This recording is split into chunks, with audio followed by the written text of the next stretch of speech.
soir, c'est un événement exceptionnel. Nous avons souhaité réunir l'ensemble des majors des 15 dernières années pour faire un rendez-vous très VIP autour des hauts potentiels. Comment se révéler en hauts potentiels, comment les manager, comment faire avancer une entreprise avec des hauts potentiels. Nous avons abordé ces questions avec les deux intervenants. Bertrand Bailly, président de Davidson Consulting, qui a été élu Best Place to Work 3 fois de suite, et Michel Sasson, qui intervient chez nous depuis des années en sociologie des organisations et en innovation. On a une nouvelle population qui est perçue par les entreprises.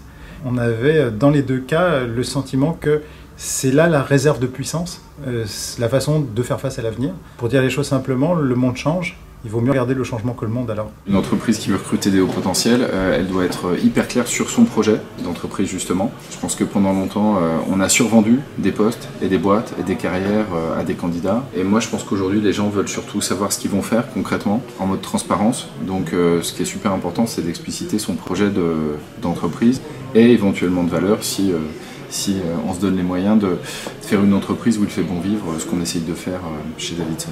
Donc notre idée, c'est de se dire qu'il faut crever tous les abcès.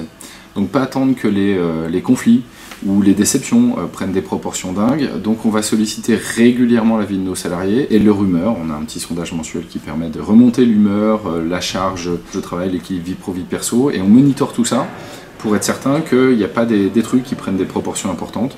Et donc on est en flux tendu comme ça sur la résolution des problèmes pour que les gens, à un moment, n'aient pas un irritant qui déclenche le départ. On va aussi travailler, et là ça rejoint la révélation des hauts potentiels, encore une fois bien expliciter le projet de l'entreprise et à les faire rêver, mais pas rêver au sens de leur raconter des histoires, mais de leur raconter une histoire, une belle histoire, et qui comprennent quelle épingle du jeu ils peuvent tirer là-dedans et quel chemin ils peuvent faire dans une entreprise qui est en mouvement sur une stratégie particulière, des secteurs d'activité particuliers, des métiers particuliers, des pays éventuellement. Donc avoir un projet clair, bien le raconter, traiter les irritants, nous c'est comme ça qu'on s'y prend. C'est important d'avoir une vue un peu extérieure, d'avoir des intervenants, et puis ce qui est aussi très important, c'est les échanges qu'ils viennent d'avoir autour d'un verre, qui leur permettent justement de raconter comment c'est en train de se passer pour eux, quelles sont les bonnes pratiques, quels étaient les coups à jouer. C'est important pour l'école d'organiser ce genre d'événement puisque ça va permettre aux étudiants, aux anciens de se retrouver et aussi en fait d'avancer dans leur carrière.